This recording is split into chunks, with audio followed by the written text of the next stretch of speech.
Hello everyone, thank you very much for those that have watched and enjoyed, well hopefully enjoyed, our Keep Theatre Alive monologue celebration videos. Now to celebrate, we have put this video together, a compilation of our monologues for you to enjoy, and to celebrate that we have reached £700 in our Just Giving fundraising campaign. So yeah, a little celebration for you, but don't forget we've got just under a month to go to raise more money to reach our £1,000 target. So please do enjoy, share this video and donate if you can. If not, just sit back, relax and enjoy this video.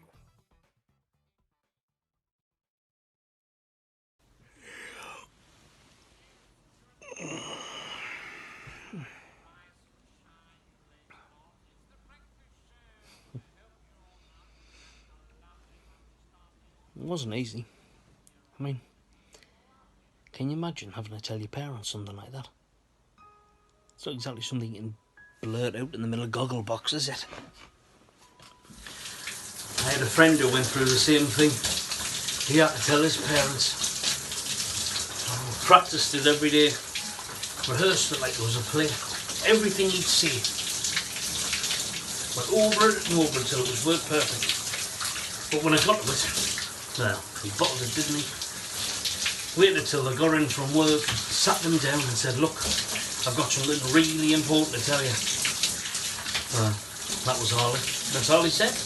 That was it. Everything we rehearsed just went out the window. He just sat there, saying nothing. Well, after what seemed like an uncomfortable silence for an age, his parents staring back at him, thinking, well, come on then, tell us.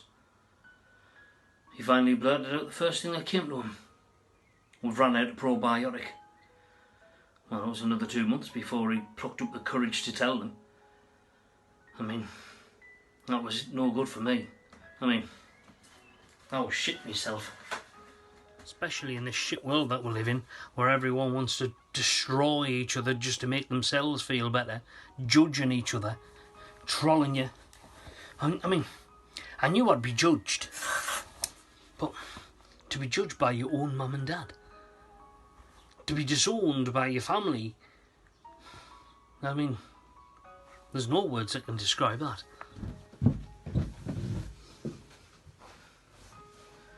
I mean, so you can see why I was frightened.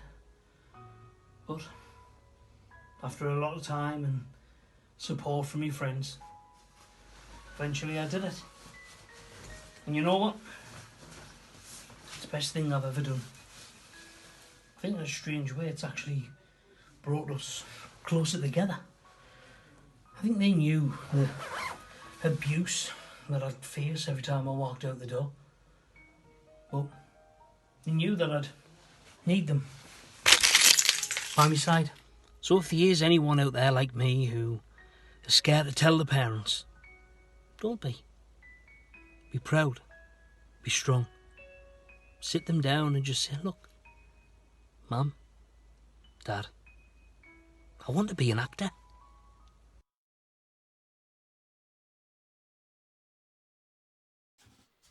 Hey, you seen him out there? He's cracked on at every lass at the bar, some of them twice. And? You gutted he hasn't chatted you up yet? Shite off, I wouldn't go in there even if I... Even if you hadn't had a flick in a month, yeah, I know. See that a lot, do I? No, Saint, not much like. Anyway, I thought you said you were happy being single? Or was that as much bollocks as you saying you were done with Love Island? I am, man. It's all the same old bollocks, man. Just a bunch of tarted up, injected, plastic fantastic robots being told what to say and do. They need to have their own mind, man. Do what they want to do, not what some magazines or society or some overpaid producers tell them they should do. They need to be strong-willed, strong-minded. Where do you fancy going after here? Bookies? I love it in there. Oh, nah, DJ's shite in there. I prefer Madame Julie's. We'll go to Madame Julie's then. Saint, that lad's coming over. Look it, there he is. Coming straight past the booths. Right over. To the shitters? You twat! don't wade through some piss-covered floor. I knew you were bothered. I am bothered. Why don't they never hit the bog without pissing all over the floor? Men, man. Yeah. Men. Why Oh, can't they ever just... Don't start. If you say... I won't. Don't. I didn't. You will. As if. Normally do. Not tonight. Think you promise? Speaking of, how is Rob? See. I fucking knew it. What? It's your fault. He just sprang into me mind. Oh, of course he did. Shame he could never spring into action though, innit? That's enough gin for you, Chuckles. I don't think it's a gin, I think it's a tequila. You only had one. Aye, but I snorted it. What? You snorted it? Are you for real? Well, apparently it gets in your system quicker.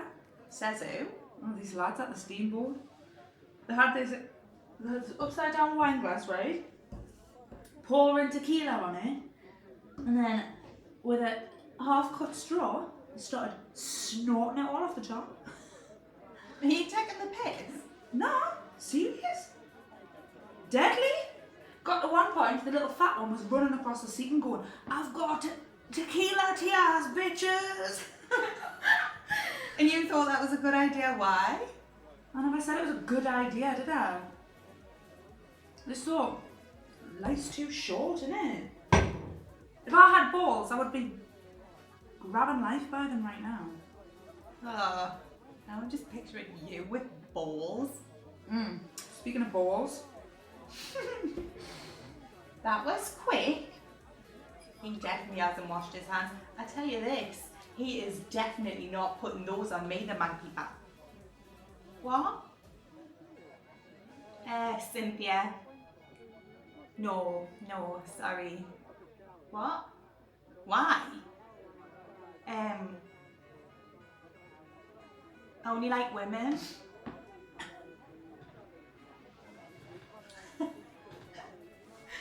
You only like women? Yeah, nah, can you imagine?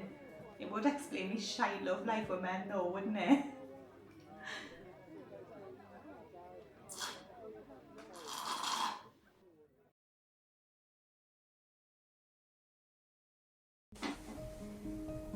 People have always said, I just can't imagine what you're going through. In my head, I'd always be like, yeah, you can't. So many can't, so many never will be able to. And I honest to God hope they never have to. Nothing prepares you, how could it? Even now, years on, I could just be sat watching the telly and bang, a huge wave of emotion, a tidal wave just hits me. Yeah, nothing prepares you for the loss of a loved one, and nothing can prepare you for a life after. I still talk to them, you know. Strange, you think? No more strange than someone getting their loved one's ashes tattooed into their skin, is it? It helps. Talking to them, that is, not the ashes thing, but hey, if that helps though, you go for it. Yeah, I often sit when the husband is in the other room and have a few words with them. Nothing too in-depth, just enough to let them know I still need them. I bet you want to know if they talk back to me, don't you? They do, not in the way you think, but they do. Just by giving me a feeling, letting me hear a little noise in the room, or by drawing my eyes to something that instantly makes me remember. That's them. That's them talking to me in their way. I found a bag the other day that I thought was lost. It had art supplies in. Towards the end, that's what she wanted to do, you see. Crafts. It broke me. 3 years on and it broke me. But the thing is, I know I'll be broken for the rest of my life. My husband says some things don't need to be fixed. Some things have character because they're broken. He's right. And the tears I have now are different tears than they were at the beginning. Tears over the damaged walls, seeing those grooves of plaster left by the hospital beds in the living room. Those are different to the tears I have now when I use a drinks coaster that my dad brought back from his first stint at sea. People can't imagine, because I can't imagine. Each day is a different battle or a different recovery adventure. I can't imagine how the loss will affect me from day to day, but the thing I can imagine though is my mum and dad looking down on me now saying, you've got this, keep making us proud. And you know what? They're right. I have got this.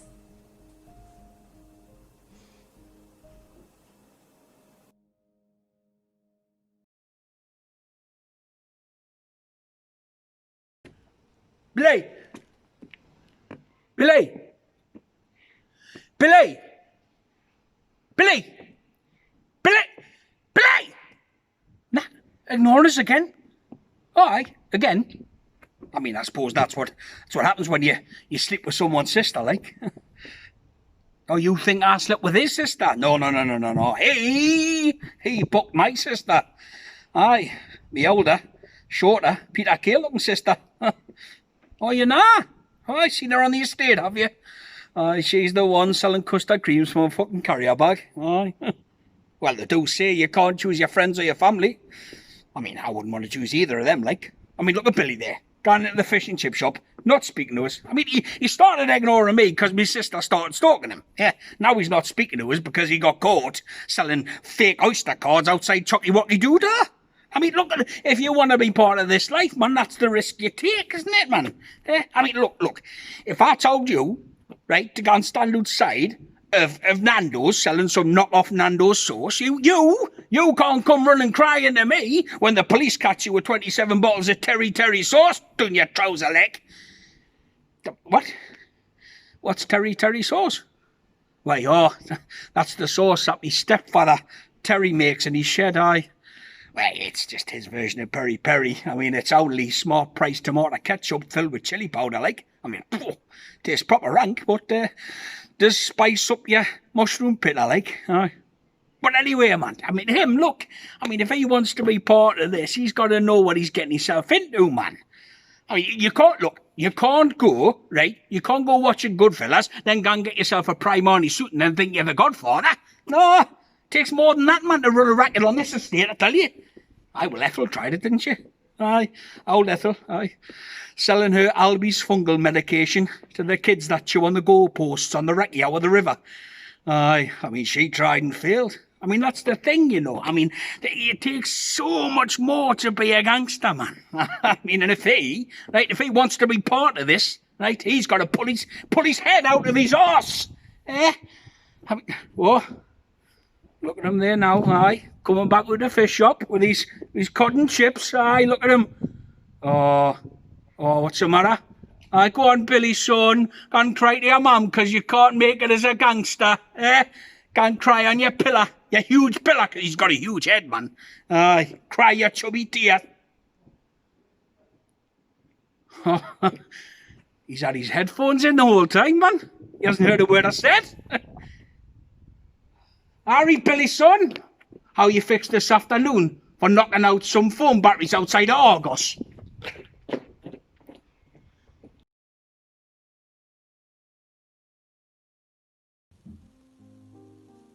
She's here. Right here. They say that she left, but she never did. She'll never leave us because I need her. Every bit of her. I told you I don't need these. I don't take them because I need them. I take them because I need her. They knew. And they said that I should have known too. But I refused, though. I held on that she would climb out of that bed and she would take my hand and we would both walk down to the beach at Cullercoats, just as we do every Sunday. I refused to believe that she would ever leave me. I refused to see that she was changing. But they talked at me, not to me. Talked about her weight loss and the loss of her hair and her colour but me,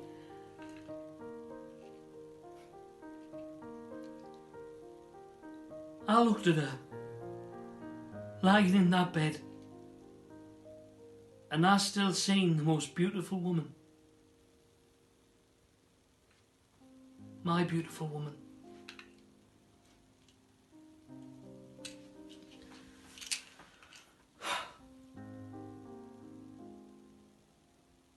It was our wedding anniversary.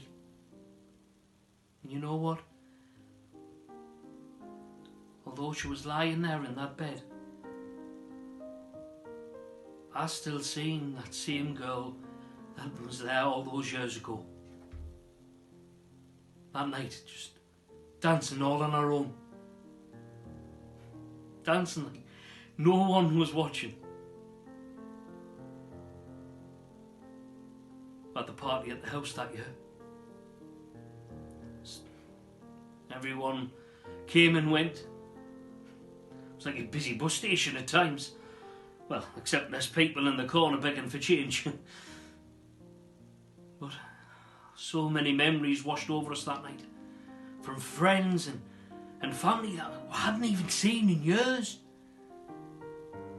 Slowly but surely they all left. Kissed her on the forehead. Wished us a happy anniversary as they went off into the night.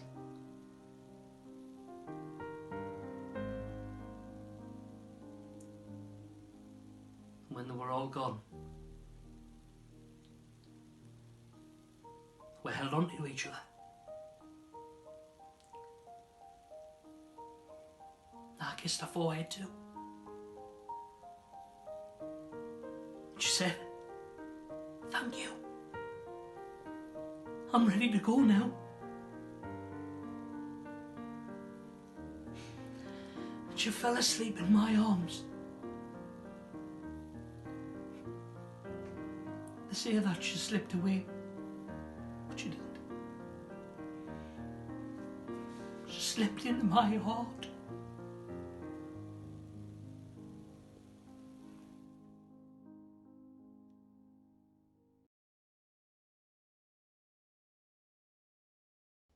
I said, you know what? He can stand. I mean, he spends most of the day sitting on his ass anyway, pretending like he's doing a day's work. I walked in on him the other day, just sat there with the computer on, slumped in his chair, pulling on the mouse, you know, shouting, "Lily, I can't find the wire, Lily." I said, "What wire?" He said, "For the mouse to work, someone stole the wire. Carl came out to fix the computer and I think he stole the wire." I said, "Why would Carl steal a mouse wire?" He starts turning red and all wobbly-headed. Well, maybe his mouse needed a new wire. 40 minutes this went on, you know, before he realised it was a wireless pissing mouse. He said, "Well, you didn't know it was wireless." I said, "I did, because if there isn't a wire, then clearly it's wireless, isn't it, Johnny? Wireless, as in it's less a wire." That's what I've got to live with, man. It's just not normal. He's not normal. I won't even get started on his idea of romance. Honest, man, it will blow your mind. Those who say romance is dead must have met my John. It's true. It's as dead as his libido. Mind you, he thinks libido's a Spanish wine. He spent 20 minutes walking around Lidl, asking the staff where he could get some libido. The girl in the checkout eventually said, "Try an episode of Game of Thrones, always works for my fella." Talk about confused. He looked like a toddler looking at a potty for the first time. Just didn't have a clue what to do. Speaking of not having a clue, I haven't got a clue what we're going to get in this will. When they got in touch to attend the will reading, I thought, what the hell would he want to leave me? Apart from maybe he's a letter bomb. What? Well, come on. It's not like we got on, is it, eh? It's like getting a care package from an ex he gave crabs to.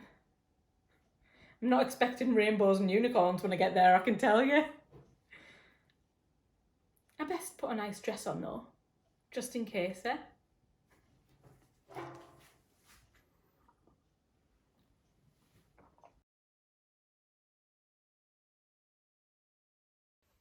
No, we don't want that, do we? Imagine that. Somebody getting shot. It would be awful, wouldn't it? The 2 men who kidnapped me brought me to a dirty wooden hut to kill getting shot. God, I know, how bloody terrible would that be? Or would it? I mean, think about it. Would I really be such a bad person if I shot them to stay alive? You know what I'm thinking? Maybe not. No, I'm not going to let you go, that's right. Was that a moment of intelligence from you, Jerry? Hey, I am proud. Hey, bring out the trumpets. Get the Queen on the fucking phone. This is a cause for celebration. Jerry here. He is Mr. Smarty Pants. Did you really think I was going to go along with all this? Excuse my laughter. Remember when you said you don't know me, Jerry? Well, that was one thing you got right. You don't know me at all. If you did know me, then you know that I'd never let you get away with this. Oh, and Jax. My eyes. My cleavage. They worked well, didn't they, yeah? So easy to make you think there was something between us. Men like you think women are weak. Women are easily led. Well, here it is. This is your wake-up call, boys. I suggest you take a moment. Go on. Take it all in before I give you what you both deserve. You wanted it so bad. Well, here it is. Welcome to the big time.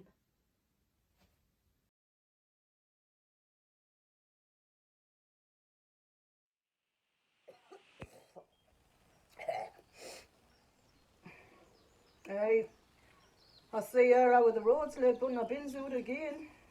Second time this month. Not that I've been keeping an eye or anything, no. I'm much more of their life, their business, and as my old mother used to say, I keep myself to myself.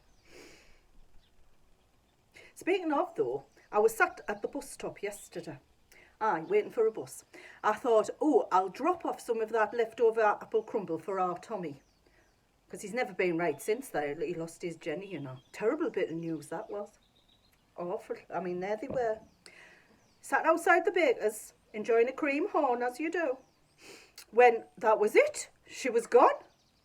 Ran straight out in front of that Warburton's truck. I mean, our Tommy, he's never touched a slice of bread since. I do wish he'd double knotted that leash to that bench. Anyway. Oh, where was I? Oh, aye. Anyway, the bus stop, aye. Well, I was sat there, and who should come along but only Ethel. I went, Ethel, I says, feels like forever since I last saw you at the Mecca. How long's that been? She says, last Friday. I was like, aye, and she was right. She was right. Because it was last Friday that Beryl called house for the 3rd time in a row. Unheard of that, you know. Well, apart from that Trudy, the floozy. I mean, she's having a thing with the caller from the gala. Saying that. She only ever gets to call on a line, doesn't she? I mean, I think she can't be that good in the men's department. I know, I'm terrible, but it's true.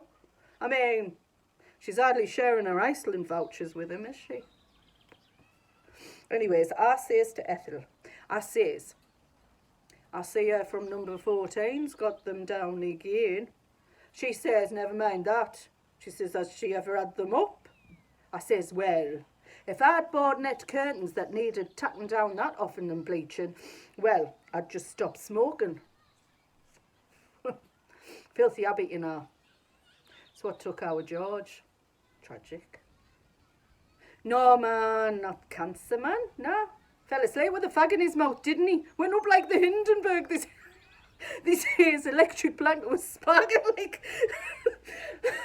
like bonfire night fireworks display. I mean, terrible man.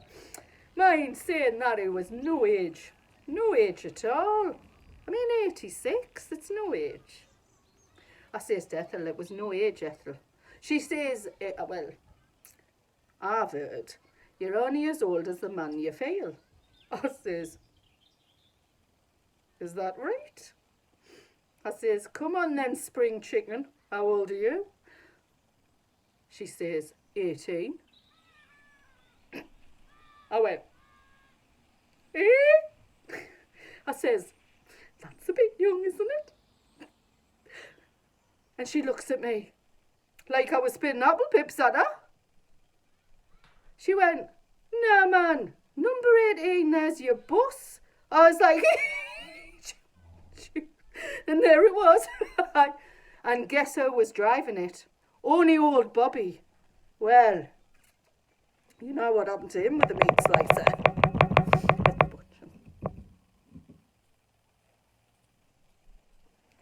Oh, well, I'm going to have to tell you later, because there's her from over the road.